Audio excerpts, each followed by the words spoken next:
And now it's time to get a macro perspective of what's going on around us in the world. Let's stay up to date with current affairs in elsewhere of the world and see how those stories impact the narratives happening right here at home for us in South Korea. For The World Deconstructed, we're joined by David Tizer through Zoom. Good morning, David.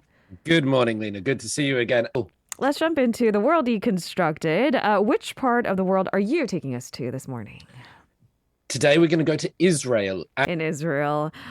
Listeners, we've had segments where we talked about 3D printing. We've talked about the coral reef being under threat. And we bring those two worlds together to you this morning to talk about the latest group of researchers trying to ensure that our coral reef doesn't come under graver threat, that is, than it already is.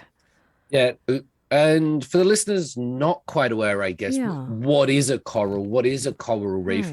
Well, first of all, they look beautiful. Yes. The biggest one in the world is probably the Great Barrier Reef off the coast of Australia.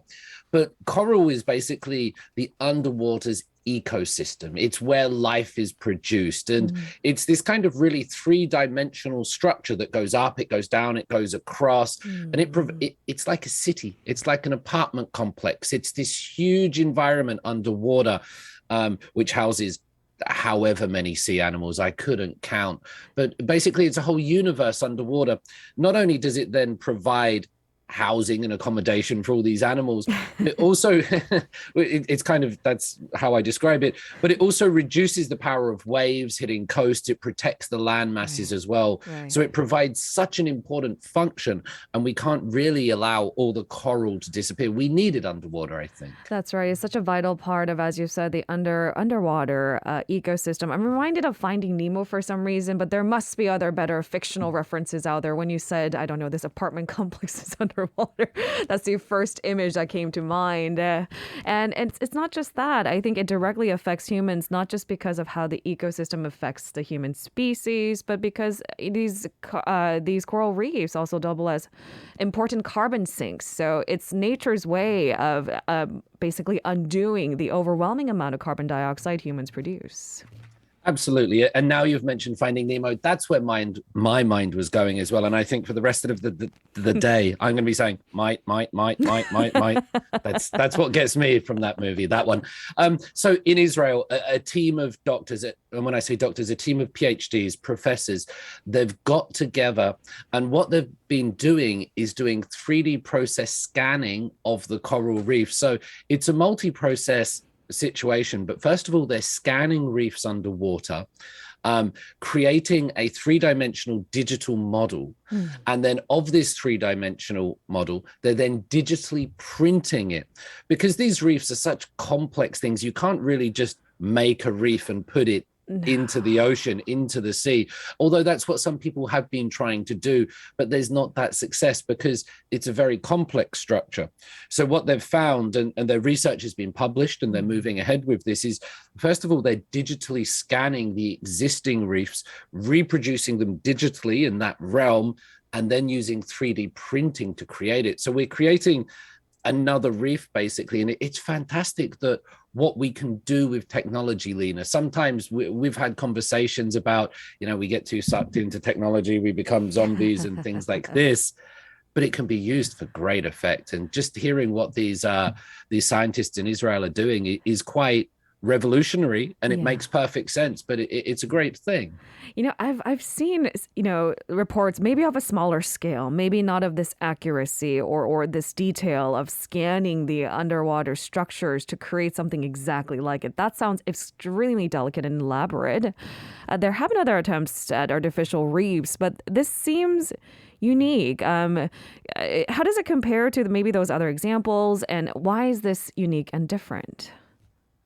Well, I think what makes this one different, Lena, is that the process is really multifaceted. So rather than just focusing on the 3D scanning or just focusing on the artificial construction of the reef, now it's a complex system where they've put all these previous attempts together, and they've really kind of not streamlined the process, but they've made it a really complex system. And so now they're really able to artificially recreate the complexity of underwater reefs without being underwater. And when you think about that, you think of buildings around the world. We think of what's happened to Notre Dame. We just heard from Ukraine and things like that. I wonder if people might start recreating buildings and recreating parts of the world. We're doing it here with reefs, and it's very important for these ecosystems. And if this works, then we start thinking, where else and what else could we be recreating? That's right. And which industries can maybe benefit from it, right? I mean, this is where technology can help and serve the greater good, as you alluded to. It seems that there is an increasing emphasis on our need to save the coral reefs. From what I understand, just in the last decade, we've killed off about 14% of the world's coral reefs, and that's because of the ocean's rising temperatures. And it seems, efforts in trying to deter that, but it's just not happening quickly enough, which means we should probably intervene with these human technologies. I think it's almost ironic that that's what's needed. It is. And so in the Gulf of Eilat, where this is taking place in Israel, they're now installing several of these 3D printed reefs. So we talk about this as a process, but it's actually happening. And Israel is artificially reconstructing reefs and placing them there in the Gulf of Eilat. And I just spent the last 10 minutes or so saying this is a beautiful thing and what we're able to do, but it also shouldn't make us feel like, well, we can do whatever we want and it doesn't matter if the reefs go away because we can make them. It's like if you had this pill that meant you never had to exercise or diet, you would kind of change your life. And so I think we need to be conscious that being able to do this doesn't mean we should not take care and not be cognizant of these underwater ecosystems. I'm sure the researchers had a lot to say about the results of their findings and extensive research. Or were there any noteworthy interviews that caught your attention? Was there anything interesting said by those who created this structure essentially to replicate coral reefs? Well, what they said, so Natalie Levy, PhD at Bar-Ilan University in Israel, is saying that existing artificial reefs, the difficulty is replicating the complexity of them, ones that mirror these natural environments, because like we said, we've got the Finding Nemo images now in our heads. The fish and all the animals, they go in there, and so it's got to look right to them. If they see something that doesn't look like part of their ecosystem, doesn't look natural, it won't go. And so, the papers are very academic. There's no huge or interesting sound bites in there, but you don't necessarily want that from science. No. You want it to work. And they seem to be making these producible, complex structures using real data from the collected ecosystems and then recreating them.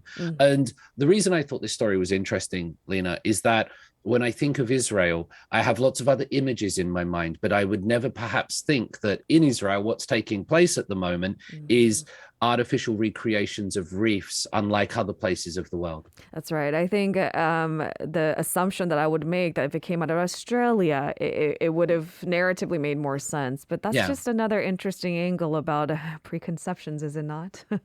That's why we're here. That's what we're doing. We're learning every day. And just like the coral reefs, Lena, the world is a big, complex place, but it's our environment. So let's keep making it. That's right. Mine. Yes. Thank you very much, David. We'll speak to you again tomorrow. Have a great day, everybody.